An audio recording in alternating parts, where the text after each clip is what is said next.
سج گئی دوستو بزم نوری، ہم دلوں کو سجائے ہوئے ہیں۔ آج موسم آج موسم ہے کتنا سہانا، میرے سرکار آئے ہوئے ہیں۔ به المصطفى ان الله وملائكته يصلون على النبي يا ايها الذين امنوا صلوا عليه وسلموا تسليما اللهم صل على سيدنا مولانا محمد معادن الجود والكرم وآله وبارك وسلم صلاة وسلام عليك يا رسول الله يا حبيب الله صلى الله تعالى عليه وسلم۔ مختصر خطبہ صلات کے بعد قرآن مقدس کی بڑی مشہور آیت مبارکہ تلاوت کرنے کا شرف حاصل کیا۔ آئیے اس پر کچھ گفتگو کرنے سے قبل ہم اور آپ اللہ رب العزت کی بارگاہ میں دعا کریں کہ اللہ اپنے حبیب کے صدقے طفیل مجھے حق کہنے کی توفیق عطا فرمائے، اور ہم شرکائے بزم کو حق سن کر حق کو قبول کر کر اس پر عمل کرنے کی توفیق عطا فرمائے۔ اللہ کا فضل ہے، آج ڈاکٹر صاحب نے اپنی کلینک میں اس بزم کا اہتمام کیا،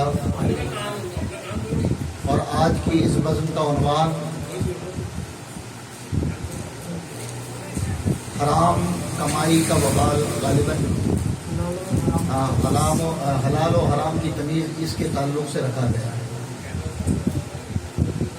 عنوان کے مطابق چند باتیں آپ کی گوشے گزار کرنے کی کوشش کروں گا، دل جمعی اور توجہ کے ساتھ گفتگو کو سماعت فرمائیں۔ میں نے جس آیت مبارکہ کی تلاوت کی، اللہ رب العزت ایمان والوں سے مخاطب ہے اور فرمایا یا ایھا الذین آمنوا حق تقاتہ، اے ایمان والو اللہ سے ایسے ڈرو جیسے کہ اس سے ڈرنے کا حق ہے۔ ولا تموتن الا وانتم مسلمون، ہرگز نہ مرنا مگر مسلمان۔ یعنی اللہ رب العزت نے ایمان والوں کو توجہ دلائی اپنے خوف کی طرف، اپنے تقوی کی طرف، کہ مجھ سے ایسے ڈرو جیسے کہ مجھ سے ڈرنے کا حق ہے۔ حضرات گرامی، وہ حق ہے کیا جس حق کے بارے میں رب کائنات ہمیں توجہ دلا رہا ہے اور اصل معنوں میں اپنا تقوی اختیار کرنے کا ہمیں حکم دے رہا ہے؟ تو مفسرین فرماتے ہیں کہ اللہ رب العزت سے اصل معنوں میں ڈرنے کا مطلب یہ نہیں کہ بندہ زبانی اقرار کرے کہ میرے اندر اللہ کا خوف ہے، زبان سے یہ دعویٰ کرے کہ خوف خدا مجھ پر طاری ہوتا ہے، بلکہ اس سے مراد حق تقاتہ سے یہ ہے کہ بندہ جلوت و خلوت میں ہر مقام پر اللہ رب العزت کے تقوی کو اختیار کرے، اللہ رب العزت سے خوف زدہ رہے، اور اس کے ذہن و گمان میں یہ بات گردش کرتی رہے کہ میرا رب مجھے ہر پل اور ہر لمحہ دیکھ رہا ہے۔ اور ظاہر ہے جب بندے کے اندر یہ فطرت پیدا ہو کہ اس کا رب اسے ہمہ وقت دیکھ رہا ہے، تو پھر وہ اپنے رب کے احکاموں پر عمل کر کر اس کی ذات پر سچا توقع رکھ کر اپنی زندگی گزارے گا۔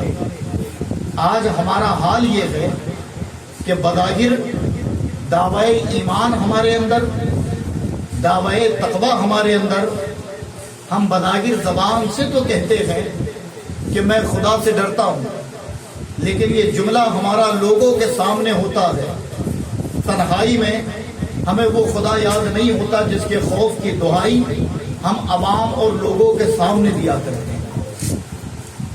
بندہ اگر لوگوں سے چھپا رہے اور تب بھی خوف خدا اس کے اندر ہو، تو نہ کبھی وہ ناجائز کاموں کی طرف بڑھتا ہے، نہ کبھی حرام غذا کی طرف بڑھتا ہے، نہ کبھی حرام ذریعے سے وہ کما کر اپنے آپ اور اپنی آل اولاد کو پروان چڑھاتا ہے۔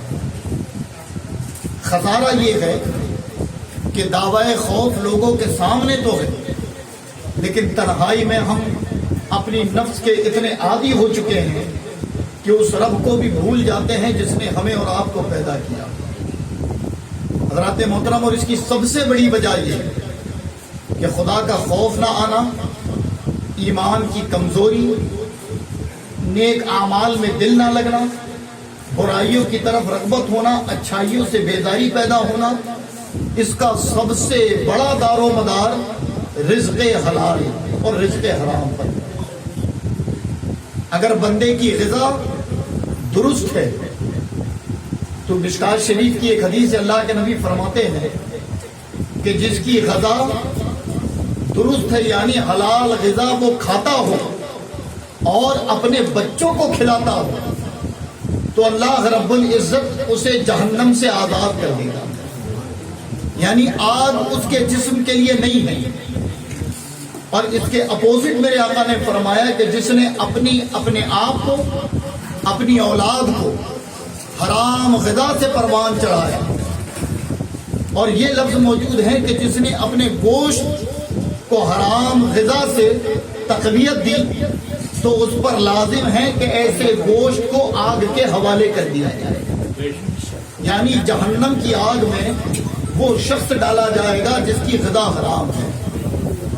اور پھر اللہ کے نبی صلی اللہ تعالی علیہ وسلم ایک حدیث پاک میں یوں ارشاد فرماتے ہیں کہ ایک شخص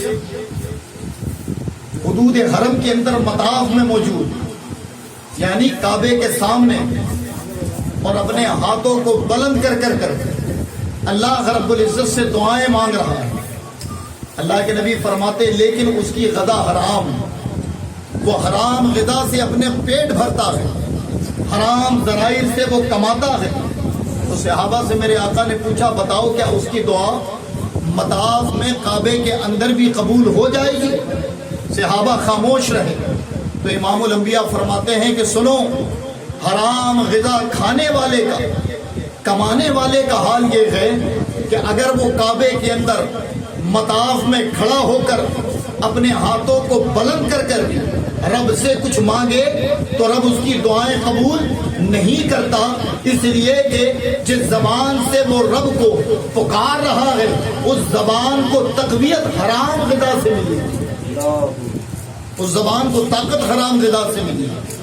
تو حضرات غور کریں کہ جب ایک بندہ کعبے میں کھڑا ہو کر رب کائنات سے دعا مانگے اور اس کی دعا محض اس لیے قبول نہ ہو کہ وہ حرام غذا کھاتا اور حرام طریقوں سے کماتا تھا، تو بتائیں جو ہم اپنے گھروں میں ہیں اور پھر حرام غذا کھانے کے بعد وہ توقع رکھیں کہ ہماری دعائیں قبول ہو جائیں، ہمیں نجات مل جائے پریشانیوں سے، ہماری زندگیاں بہتر ہو جائیں، تو یہ دعائیں قبول نہیں ہونے کی سب سے بڑی وجہ یہ ہے کہ آج ہم نے حلال غذا کھانا اور کمانا چھوڑ دیا۔ ورنہ اللہ تبارک و تعالیٰ سے ڈرنے والوں کا حال یہ تھا کہ جہاں وہ خدا سے ڈرتے اس کی ذات پر توقع بھی رکھتے تھے۔ انہوں نے پڑھا تھا واللہ خیر الرازقین، کہ اللہ ہی بہتر رزق کا دینے والا ہے۔ تو جب وہ رزق کا دینے والا ہے اور جب آپ اس کو پڑھتے ہیں تو اس پر ایمان بھی ہو، اور جس بندہ مومن کا اس پر ایمان ہو جاتا ہے اس کا حال یہ ہے کہ دنیا کی بڑی سے بڑی نعمتیں اس کے سامنے پیش کر دو وہ ٹھوکریں مار دیتا ہے۔ حلال رزق کی طلب میں وہ بڑی مشقت و محنت کرتا ہے، اور اس کا انعام اسے دنیا میں یہ ملتا ہے کہ اس سے ہونے والی نسل، اس سے ہونے والی اولاد نہ کبھی بدکار ہوتی ہے، نہ کبھی شرابی ہوتی ہے، نہ کبھی زانی ہوتی ہے، نہ گناہوں میں ملوث ہوتی ہے۔ جبکہ دیکھا یہ گیا تاریخ میں کہ اگر باپ کی کمائی محنت و مشقت والی تھی، حلال غذا سے اس نے اپنے بچوں کو پروان چڑھایا تھا، تو وہی بچے بڑے ہو کر دین کے داعی بنے ہیں، بڑے بڑے امام بنے ہیں، بڑے بڑے مسندوں ممبروں پر فائز ہوئے ہیں۔ ایک بڑی پیاری حکایت ہے اگر یہ دل میں اتر جائے تو بخدا ہم کوشش کریں گے کہ ہم حلال کمائیں۔ کوفہ کا واقعہ ہے کہ کوفہ میں ایک جج صاحب تھے، وہ جج کا نام ہے نوح، مجسٹریٹ تھے، ان کی ایک بیٹی اور بیوی فوت ہو چکی تھی۔ بیٹی کی پرورش بڑی عیش و عشرت کے ساتھ کی، چونکہ مجسٹریٹ تھے، عادل تھے۔ جب وہ بیٹی جوان ہو گئی تو آپ کو اس کی شادی کی فکر ستائی۔ جب شادی کا خیال بڑھا تو آپ ایک مرتبہ اپنی بیٹی کے قریب بیٹھے جج صاحب اور کہتے ہیں بیٹی میں چاہتا ہوں کہ اب تیرا نکاح کر دوں، بتا تو کیسے شخص سے نکاح کرنا چاہے۔ جب باپ نے بیٹی سے یہ پوچھا، بیٹی جواب دیتی ہے کہ ابا آپ میرے والی ہیں، آپ میرے سرپرست ہیں، میری زندگی کا ہر فیصلہ آپ کی ذمہ داری ہے، آپ جس سے چاہیں میرا نکاح کر دیں، مجھے قبول ہے، لیکن اگر آپ نے میری خواہش جاننی چاہیے ہے تو میری خواہش نہیں سنی۔ باپ نے کہا بیٹی بتا وہ خواہش کیا ہے؟ تو بیٹی کہتی ابا جان میری خواہش یہ ہے کہ میرا نکاح اس شخص سے کریے کہ جو تہجد کا پابند ہو، جو پنجگانہ نمازی ہو، جو سنت رسول کا عامل ہو، قرآن کی تلاوت کرنے والا ہو، شریعت مطہرہ کے مطابق ایک قدم بھی نہ خلاف نہ کرتا ہو، عمل ہر عمل میں اللہ اس کے رسول کی اتباع کو ملحوظ رکھتا ہو، ایسا شخص اگر کہیں ملے تو میرا نکاح کر دے۔ باپ نے اپنی بیٹی کی جب آرزو سنی تو بتائیے بڑے خوش ہوئے کہ میری بیٹی ایک صالح طبیعت اور ایک اللہ والے سے نکاح کرنا چاہتی ہے۔ نکل گئے باپ تلاش میں، رشتہ داروں میں ڈھونڈا، احبابوں میں ڈھونڈا، پڑوسیوں میں ڈھونڈا، اپنے شہر میں، اپنے شہر کے علاوہ شہروں میں گئے۔ تقریباً 1 مہینہ بڑی مشقت کی، اور بڑی مشقت کرنے کے بعد تھک کر گھر جب لوٹ آئے تو اپنی بیٹی سے کہتے ہیں کہ بیٹی میں نے تیرے لیے تیری خواہش کے مطابق لڑکا ڈھونڈا، لیکن نہ جانے دنیا کو کیا ہو گیا کہ ایک خوبی ملتی تو دوسری خامی، دوسری خوبی ملتی تو تیسری خامی، یعنی تیری خواہش کے مطابق مجھے لڑکا نہیں ملا، اب تو جو چاہے وہ ہوگا۔ بیٹی نے کہا ابا جان آپ اچھے سے تلاش کریں، شاید آپ کے تلاش کرنے میں کوتاہی رہ گئی۔ بیٹی سے باپ کہتا ہے کہ بیٹی عجیب بات ہے، میں نے 1 مہینہ بڑی مشقت کے ساتھ تیری خواہش کے مطابق لڑکا تلاش کیا اور تو کہتی ہے کہ کمی رہ گئی، خامی رہ گئی۔ بیٹی نے کہہ دیا ابا گھر سے شروعات کریں۔ تو کہا بیٹی عجیب بات ہے، گھر سے تلاش کروں یہ کون سا سوال ہے کہ گھر میں کون ہے؟ تو ہے، میں ہوں اور میرا ایک غلام مبارک، اس کے علاوہ گھر میں ہے کون؟ جب باپ نے لفظ مبارک اپنی زبان سے نکالا جو کہ ان کا غلام، تو پورا کردار سامنے آ گیا کہ میرا جو غلام مبارک ہے وہ نماز تہجد کا پابند، وہ قرآن کی تلاوت کرنے والا، یعنی اس کا ہر لمحہ اتباع مصطفیٰ میں گزرتا ہے۔ تو باپ کچھ دیر کے لیے خاموش، اور خاموش ہو کر کہتا بیٹی کہیں میرے غلام مبارک کی بات تو نہیں کر رہی؟ تو بیٹی کہتی ہے میں کسی مبارک کو نہیں جانتی، بس مجھے تو ایسا شخص چاہیے جو اللہ اس کے رسول کے دین پر نثار ہو، مصطفیٰ کی اتباع کرنے والا ہو۔ باپ کہتا ہے بیٹی یہ چیز تو میرے غلام مبارک کے اندر، یہ تمام خصلتیں اس کے اندر ہیں، لیکن اگر میں تیرا نکاح اس سے کر دوں تو لوگ کہیں گے بتاؤ جج صاحب کی بیٹی اور ایک غلام سے نکاح ہو گیا۔ جب بیٹی نے یہ سنا تو جواب دیتی ہے ابا جان اگر غلام ہونا ایک بدنما داغ ہے تو اسے آزاد کر دے، اگر غلام ہونا بدنما داغ اسے آزاد کر دے غلامی سے۔ باپ نے سنا، اب وہ کچھ کہہ پاتا کہ اللہ رب العزت نے اس کے دل میں ہدایت کا نور پیدا کر دیا، وہ اپنی انا کو چھوڑ کر اپنی بیٹی کی خواہش پوری کرنے چل پڑا، اور پھر اپنے غلام مبارک کو بلایا اور بلا کر کہا مبارک بہت ہو گیا کام، اب میں تمہیں آزاد کرتا ہوں، جاؤ آج سے تمہاری چھٹی۔ جب حضرت مبارک نے یہ سنا تو سننے کے بعد آپ غمزدہ ہو گئے اور کہنے لگے حضور میں نے بڑی وفاداری کے ساتھ آپ کا کام انجام دیا، آپ کی نافرمانی نہیں کی، کیا وجہ ہے کہ اچانک آپ مجھے اپنے آپ سے دور کرتے ہیں؟ کہا بس یہ سامان اٹھاؤ چلے جاؤ، مجھے تمہارے کوئی سوال کا جواب نہیں دینا۔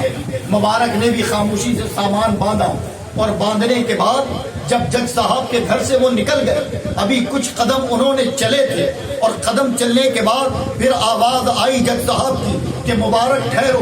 مبارک ٹھہر گئے۔ اب جج صاحب قریب جاتے ہیں اور جا کر کہتے ہیں مبارک بڑا ایک مسئلہ ہے جس میں الجھا ہوا ہوں، اس کا حل تمہارے علاوہ اور کسی کے پاس نہیں۔ کہا حضور بتائیں وہ مسئلہ کیا ہے؟ کہا میری بیٹی فاطمہ جوان ہو چکی ہے اور اب مجھے اس کا نکاح کرنا ہے۔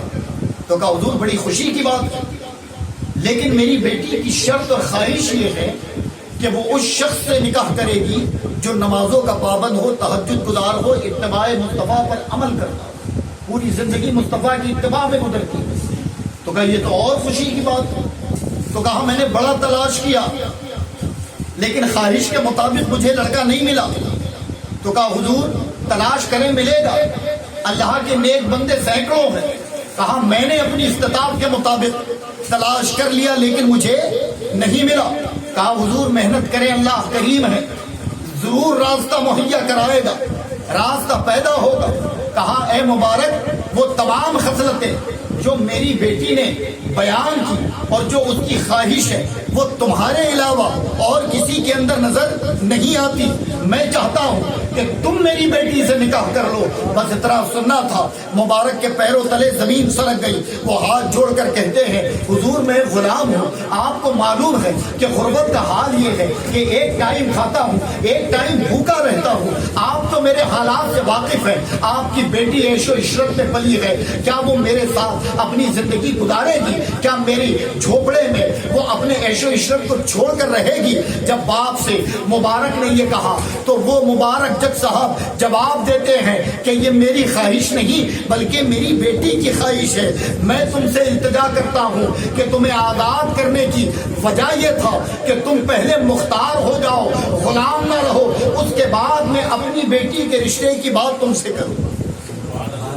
گویا مبارک مجبور ہو گئے، کہا حضور جیسا آپ کا حکم، بالکل توجہ کے ساتھ سنیں، جیسے آپ کا حکم، تیار ہو گئے۔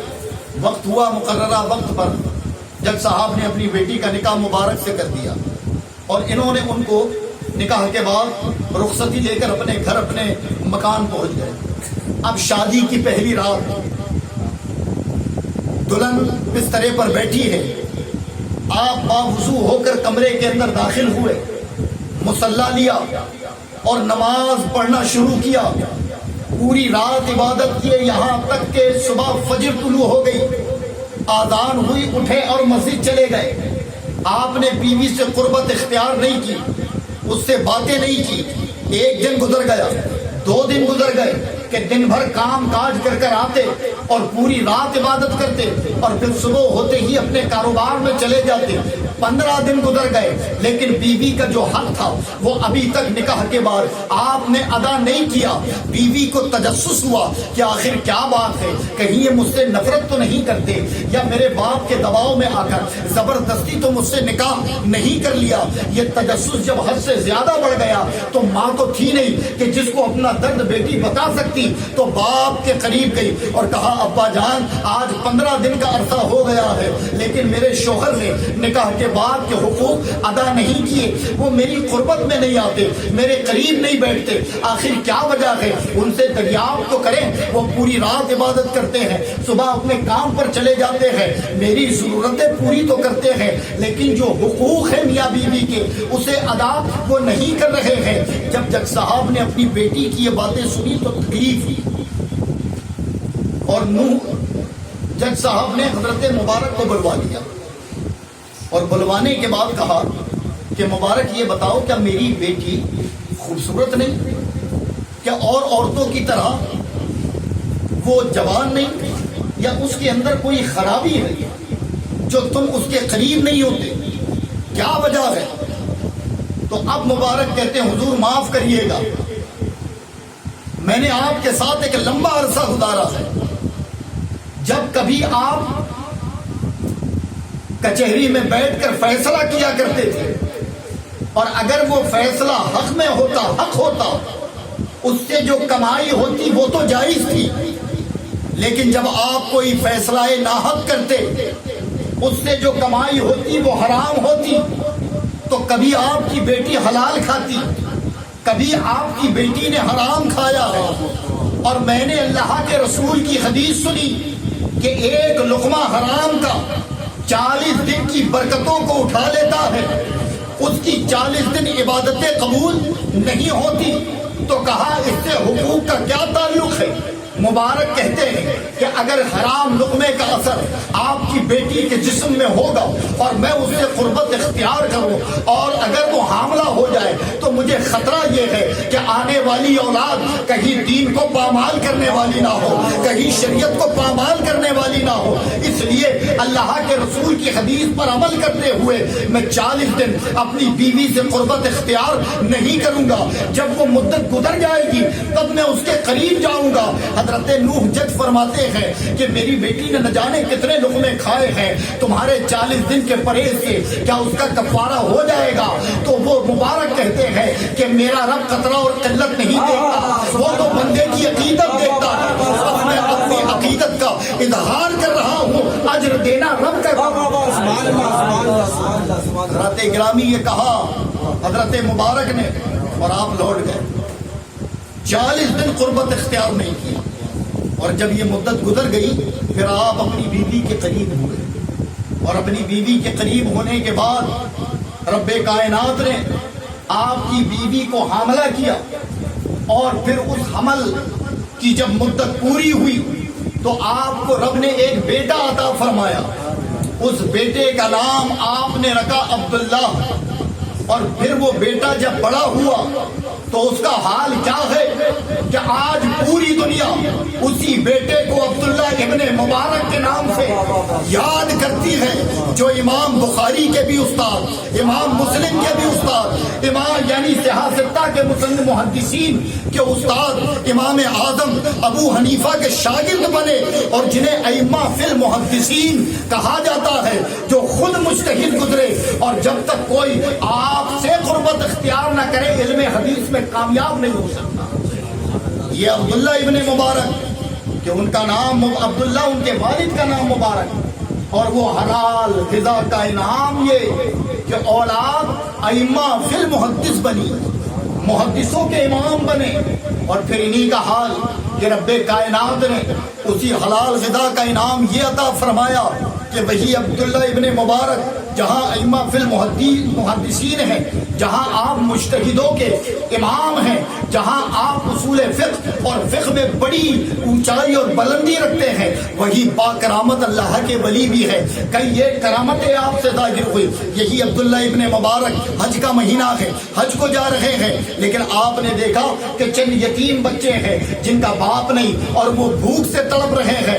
آپ نے اپنے ساتھیوں سے کہا، اے میرے ساتھیوں بتاؤ واپس لوٹنے کے لیے ہمیں کتنے پیسوں کی ضرورت ہے؟ کہا 1000 دینار، کہا 1000 رکھ لو، باقی سب انہیں دے دو، اس لیے کہ مصطفیٰ کا امتی بھوکا ہو اور میں حج کو چلا جاؤں تو یہ مجھے قبول نہیں۔ آپ گھر لوٹ آئے، لیکن وہ حجاج جو پہلے گئے تھے وہ آ کر آپ کو مبارکباد دیتے، کہتے عبداللہ ابن مبارک حج مبارک ہو۔ تو آپ کہتے لوگوں میں نے حج نہیں کیا۔ کہا اتنا بڑا امام جھوٹ کہے یہ شیبہ نہیں دیتا، آپ نے حج کیا؟ کہا یہ لوگوں نہیں کیا۔ تو وہ جو حجاج لوٹے وہ کہتے ہیں کہ عجیب بات، ہم نے آپ کو طواف کعبہ میں اپنا امام پایا، ہم نے صفا مروہ کی سعی میں آپ کو اپنا امام پایا، ہم نے میدان عرفات کے وقوف میں آپ کو پایا، منا مزدلفہ جمرات ہر ایک مقام پر ہم نے آپ کو پایا، اور آپ کہتے ہیں کہ میں حج کو نہیں گیا۔ ابھی یہ گفتگو چل رہی تھی کہ غیب سے آواز آئی ہے عبداللہ ابن مبارک، اللہ نے تمہارے اس عمل کے صدقے تمہاری شکل کا ایک فرشتہ پیدا کر دیا ہے جو صبح قیامت تک تمہارے نام پر حج کرتا رہے۔ حضرات گرامی یہ انعام کس چیز کا؟ یہ اتنی بلندی، اتنا عروج حضرت عبداللہ ابن مبارک کو کیسے ملا؟ محض رزق حلال کی بنا پر، حلال غذا کا یہ انعام تھا۔ اور آپ دیکھیں کہ اللہ والوں نے کس کس طریقے سے حلال غذا کمانے کی رغبت اور اللہ کی ذات پر توقع کی ہمیں تعلیم دی ہے۔ آج باپ ماں جو پریشان ہے کہ بیٹا جوان ہو گیا، اسے ہمارا سہارا بننا تھا، اسے ہم سے محبت کرنا تھا، لیکن شراب کے نشے میں دھت یہ گھر آتا ہے، ہمیں گالیاں دیتا ہے، بے خدا باتیں ہمارے سامنے کرتا ہے، اور پھر حال یہ ہے کہ جب اس کا رویہ دیکھے تو کبھی کسی مولوی کے پاس، کبھی کسی بابا کے پاس جا کر بیٹھ جاتے ہیں اور کہتے ہیں حضرت ایسا لگتا ہے کہ ہمارے بچے کو کسی نے کچھ کر دیا، یہ شرابی ہو گیا، یہ زانی و بدکار ہو گیا، یہ ہماری باتیں نہیں سنتا۔ تو حضرات یاد رکھو، آپ جاؤ اپنے فلیش بیک میں اور دیکھو کہ جب اسے پروان چڑھانے کا وقت تھا تو تم نے اسے کیسی غذا کھلائی ہے۔ تم نے یہ تو کہہ دیا کہ ہاں بچوں کے لیے کرنا پڑتا ہے، ہم جواب دے دیں گے، لیکن جن بچوں کے لیے تم گناہوں میں ملوث ہوئے اس بچے سے بھی تو تمہیں تحفہ نہیں ملا، اس سے بھی تو انعام نہیں ملا، اور اگر وہ تمہارا نافرمان ہوا ہے تو اس کی سب سے بڑی وجہ یہ ہے کہ تم نے اسے حرام غذا سے پروان چڑھایا، حرام غذا کھلایا تو وہ تمہارا نافرمان ہے، حرام غذا سے اس کی فطرت، اس کا بلڈ بنا ہے۔ ورنہ اللہ والوں کا احتیاط دیکھو، ایک خاتون امام احمد ابن حنبل کی بارگاہ میں آئی۔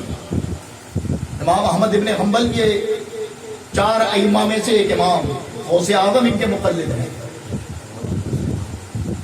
امام احمد ابن حنبل کی بارگاہ میں آئی اور آ کر کہتی ہے کہ حضور پردے میں لپٹی ہوئی ہے، ایک مسئلہ پوچھنا تھا۔ امام احمد ابن حنبل فرماتے ہیں پوچھو کیا مسئلہ ہے؟ کہا حضور میں چونکہ سود کا کام کرتی ہوں، سود مطلب دھاگا، سود نہیں، سود، میں سود بنتی ہوں، دھاگا بناتی ہوں اور اسے فروخت کرتی ہوں۔ مسئلہ یہ پوچھنا ہے کہ میں دن میں سود بنتی ہوں، دھاگا تیار کرتی ہوں، لیکن کبھی کبھی جب چاندنی رات ہوتی ہے تو رات میں بھی بنا لیا کرتی ہوں۔ چاندنی جب رات ہوتی ہے، کچھ لائٹ ہوتا ہے رات میں، تو اس میں بھی بنا لیا کرتی ہوں، لیکن دونوں میں فرق یہ ہے کہ ایک سود جو دن میں بناتی ہوں سود، اس کی کوالٹی کچھ اچھی ہوتی ہے، اور جو رات میں چاند کی روشنی میں بناتی ہوں اس کی کوالٹی میں کوئی کمی ہو جاتی ہے۔ تو کیا یہ میرے لیے جائز ہے؟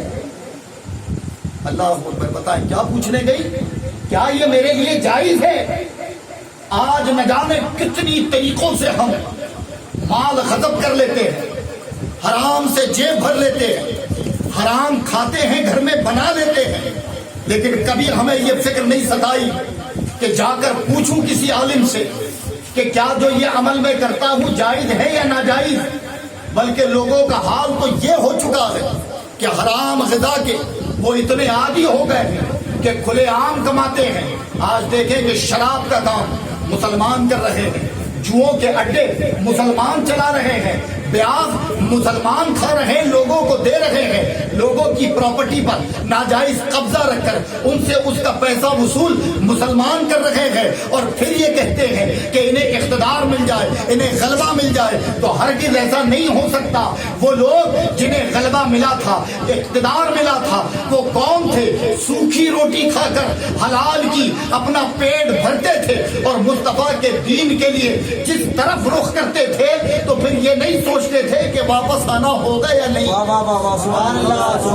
لیکن آج بزدلی، کمزرفی، ایمان کی کمزوری، خوف خدا سے دوری، اس کی سب سے بڑی وجہ ہے حرام غذا۔ ہمارا لقمہ ہے، اور یہ لقمہ جیسا جسم میں جائے گا فطرت ویسی بنے گی، یہ ویسی بنے گی۔ بتائیں وہ سود کا مسئلہ، وہ دھاگے کا مسئلہ، وہ خاتون پوچھنے پہنچی ہے امام احمد ابن حنبل سے۔ امام احمد ابن حنبل فرماتے ہیں کہ خاتون آپ کون ہیں، آپ کا کیا نام ہے؟ تو وہ خاتون جواب دیتی ہیں کہ سائلوں کی ذات نہیں پوچھی جاتی ہے۔ سائل کہتے ہیں سوال کرنے والے۔ وہ خاتون کہتی ہے سائلوں کی ذات نہیں پوچھی جاتی، بس ان کے سوال کا جواب دیا جاتا ہے۔ کہا حضور بس آپ میرے سوال کا جواب دے دیں۔ امام احمد ابن حنبل فرماتے ہیں کہ بعض مسائل ایسے ہوتے ہیں کہ سائل کی حیثیت، اس کا اسٹیٹس اور اس کے مقام کو دیکھتے ہوئے مسائل کو بیان کیا جاتا ہے۔ اب تمہارے مسئلے میں یہی ہے کہ جب تک تم اپنی حیثیت، اپنا نام نہیں بتاؤ گی، تمہارے لیے میں مسئلے کو کلیئر نہیں کر سکتا۔ جب امام احمد ابن حنبل نے یہ فاؤنڈیشن بتا دیا تو وہ کہتی ہیں کہ میں بشر حافی کی ہمشیرہ ہوں۔ اس کی حضرت بشر حافی بغداد شریف میں جن کا مزار ہے، بشر ان کا نام، حافی کہتے ہیں عربی میں ننگے پیر رہنے والے۔ یہ بشر حافی وہ شخصیت کہ جب بغداد کی سرزمین پر یہ چلتے تھے تو پوری زندگی ننگے پیر رہے، پوری زندگی۔ اور اللہ رب العزت نے ان کا ادب جانوروں کے دلوں میں ڈال دیا کہ آپ ننگے پیر چلتے تو بغداد شہر کے اندر کوئی جانور، اونٹ، گھوڑا، گائے سڑک اور راستوں پر لید نہیں کیا کرتے تھے۔ لیکن جس دن لوگوں نے لید زمین پر پڑی دیکھی تو اس دن اعلان ہو گیا کہ بشر حافی کا انتقال ہو چکا ہے۔ فرمایا میں بشر حافی کی ہمشیرہ بہن ہوں۔ تو امام احمد ابن حنبل فرماتے ہیں آپ کے لیے جائز ہے۔ کیا فرمایا؟ آپ کے لیے جائز ہے، لیکن آپ دیکھیں کہ تقوی، خدا کا خوف اتنا تھا کہ آپ سود کی کوالٹی میں کمی اور زیادتی ہونے کی وجہ سے، وہ بھی آپ جان کر نہیں کرتی، روشنی کی وجہ سے، تو اس کا مسئلہ وہ پوچھنے امام احمد ابن حنبل کے یہاں گئی۔ آج حضرات ہماری تجارتوں میں ہم نہ جانے کتنا جھوٹ بولتے ہیں، ہم نہ جانے کتنے جھوٹ طریقوں سے کماتے ہیں، دھوکہ دے کر کماتے ہیں، اور پھر خوش ہوتے ہیں کہ دیکھ میں نے اس سے 500 روپے زیادہ ریٹ لیے، میں نے اس سے اتنے پیسے زیادہ لے لیے۔ یاد رکھو کہ اسلام میں جو طریقہ تجارت ہے نا وہ اتنا آسان ہے کہ اس پر عمل کرنا کوئی مشکل نہیں۔ ایک مثال دیتا ہوں، مان لیں کہ یہ ٹوپی میری ہے 200 روپے کی، اگر میں اسے 2 لاکھ میں بیچنا چاہوں شریعت میں کوئی ممانعت نہیں، کوئی قباحت نہیں۔ میں اس 200 روپے کی ٹوپی کو اپنی دکان، اپنی جگہ جائے تجارت پر رکھ کر اگر 2 لاکھ روپے کی بھی بیچوں اور قیمت لگاؤں تو، اور لینے والا 2 لاکھ میں لے لے، شریعت میں کوئی قباحت نہیں۔ لیکن قباحت کب ہے کہ جب میں اسے بیچوں اور بیچتے وقت یہ کہہ دوں کہ یار 1,99,000 کی تو میں نے لائی ہے، میں تمہیں 1.5 لاکھ میں کہاں سے دے دوں؟ تو گویا یہ جھوٹ ہو گیا، اور اسی جھوٹ کی وجہ سے اب وہ کمائی حرام ہو گئی۔ اب بتائیں آپ کو مجبور تو نہیں کیا گیا نا بھائی، اسلام نے اجازت دی آپ اپنی چیز کو جتنے روپے میں چاہیں بیچ دیں، اور فرمایا یہ گیا کہ اس کی حیثیت جو ہے وہ بتائیں۔ کپڑا 2 دن میں پھٹنے والا آپ کہیں 2 سال نہیں پھٹے گا، چپل 1 ہفتے میں ٹوٹ جائے گی، آپ کہہ رہے ہیں کہ 4 سال چلے گی۔ تو یہ کہنا جو اس کی کوالٹی نہیں وہ بتانا، اور پھر اس میں جھوٹ کہنا کہ مجھے اتنے کی نہیں پڑتی، آپ کو کیسے دے دوں؟ بس اتنا، اس سے بچنے کا حکم ہے اسلامی تجارت میں، بس اس کے علاوہ اور کوئی حکم نہیں۔ اور آپ کو کسی نے مجبور کیا، یا گراہک آپ کے پاس آیا تو اس نے کہا کہ نہیں آپ نے کتنے میں لیے مجھے بتاؤ؟ کبھی کوئی گراہک پوچھتا ہے کہ آپ کا خریدی ریٹ بتاؤ؟ آپ اپنے مال کو بیچنے کے لیے خود اتاولے ہوتے ہیں کہ بھائی میں ایسے بتاؤں کہ مجھے تو خریدی میں اتنے کا پڑا ہے، آپ کو کہاں سے دے دوں؟ چونکہ ہمارا بھروسہ اللہ کی ذات سے اٹھ گیا۔ ہم کہتے ضرور ہیں کہ اللہ رازق ہے، لیکن ہم نے اس کو رازق مانا نہیں ہے، ہم دنیا داروں کے سامنے ہاتھ پھیلاتے ہیں۔ اور آج جو ہماری قوم میں تباہ کاریاں پھیلی ہوئی، یہ قوم جہالت میں ڈوبی ہوئی ہے، اس کی وجہ یہ ہے کہ جس بیس پر کلام کرنا تھا، جس بیس کو لوگوں تک پہنچانا تھا، آج اس کو نہیں پہنچایا گیا، اور بڑے بڑے مسائل میں قوم کو الجھا کر ان کا بیڑا غرق کر دیا۔ جس آدمی کو حلال حرام کے مسائل نہیں معلوم، وہ بڑے بڑے اختلافوں پر کلام کر رہا ہے، وہ بڑے بڑے مدوں پر بات کر رہا ہے، اور اسے یہ نہیں معلوم کہ حلال کیا ہے، حرام کیا ہے۔ یہ خرابی ہے۔ اس لیے کوشش کریں کہ اپنے آپ کو بھی، اپنے بچوں کو حلال غذا کھلائے۔ حلال غذا کا انعام یہ ہے کہ رب کریم اسے دین کا داعی بنائے گا، دین کا مبلغ بنائے گا۔ اور حرام غذا کا حال یہ ہے کہ کتنی ہی محنت کر لو لیکن بلڈ اور فطرت کو تم نہیں بدل سکتے. وہ ایک دن اپنا رنگ ضرور دکھائے گی اور وہ دکھاتی ہے. آج جو ہمارا رونا ہے کہ ہمارے لوگ شرابی ہو رہے ہیں, ہمارے لوگ بدکار ہو رہے ہیں, ہمارے لوگ حرام کاری میں مبتلا ہیں, آج حقیقت مانوں میں نوجوانوں کو دیکھو, وجہ یہ ہے کہ اللہ کی ذات سے توقع ہٹ گیا. حضرات اللہ تو ایسا رازق ہے کہ جو گھونسلوں میں چڑیوں کے بچوں کے لیے بھی رزق کا انتظام کرتا ہے, پھر تم تو اشرف المخلوق ہو, سب سے بہترین اس کی تخلیق, کیا وہ تمہیں بھوکا رہنے دے گا؟ لیکن آج اس پر ہمارا ایمان ختم. ہمارے بزرگوں نے بالخصوص حضور مفتی اعظم ہند علیہ الرحمٰن نے کیا کیا تھا؟ نسبندی کے فتوے کو حرام کہا تھا. آپ نے کہا تھا نسبندی حرام. اس کی وجہ کیا تھی؟ ہم دو ہمارے دو کا یہ مشن چلایا تھا گیا تھا, تو آپ نے حرام کا فتویٰ اس لیے دیا کہ اللہ رازق ہے, اللہ رازق ہے, وہ جس کو پیدا کرتا ہے ساتھ میں رزق بھی عطا فرماتا ہے. جو ماں کے پیٹ میں بچے کے رزق کا انتظام کرے, جو ماں کے جسم سے شیرخوار بچے کے دودھ کا انتظام کرے, تو بتائیں وہ رب کیا ہمیں بے سہارا اور بھوکا چھوڑ دے گا؟ حضرات محنت کرنا کام ہے مسلمان کا. بخدا حلال کی کمائی میں طاقت یہ ہوتی ہے کہ وہ سب تو بیچ سکتا ہے لیکن اپنے ایمان کا سودا نہیں کرتا. آج ان قریب جو نحوست ہماری قوم پر آن پڑی ہے اور کہیں نہ کہیں تم یہ سن رہے ہو کہ فلاں مرتد ہو گئی, فلاں کافرہ ہو گئی, تو دیکھو چیک کرو کہ جس کے گھر کی ہوئی ہے اس کے باپ نے اسے کھلایا کیا ہے, پروان چڑھایا کیا ہے. اگر اس کے باپ نے اسے حلال کھلایا ہے تو یہ میرا دعویٰ ہے کہ اس کی بیٹی کبھی اسلام نہیں چھوڑ سکتی. یہ کرے گا وہی جس کی غذا میں حرام خوری موجود ہے, جس کے بلڈ میں حرام خوری موجود ہے. اور حضرات گرامی آج ہماری تباہی اور بربادی کا سبب یہ ہے, آج بظاہر ہمارے لیے دین کوئی حیثیت نہیں رکھتا. آج بتائیں اللہ نے ہمیں اور آپ کو کیوں پیدا کیا؟ خیرکم امۃ اخرجت للناس, تمہیں بہترین امت بنایا گیا. تم لوگوں کو دین کی دعوت دو, اچھائی کی طرف بلاؤ, لیکن محض یہ ہمارے لیے عارضی کام ہے. ہمارا دل لگے تو ہم کریں گے, اور اگر ہمیں دنیا میں رب مصروف کر دے, دنیا بھی کامیابی اور ترقی دے دے, تو بعض اوقات ہماری نظروں سے پھر ان دینی کاموں کی اہمیت کم ہو جاتی ہے, لوگ اس طرف توجہ دینا بند کر دیتے ہیں. آج ہماری قوم کو دین کی داعی ہونی تھی, تبلیغ کرنا تھا, بھٹکے ہوئے لوگوں کو راہ راست پر لانا تھا, لیکن آج حال یہ ہے کہ نہ ہم خود صبر پائے اور نہ ہم نے کسی کو سنوارنے اور سدھارنے کی کوشش کی.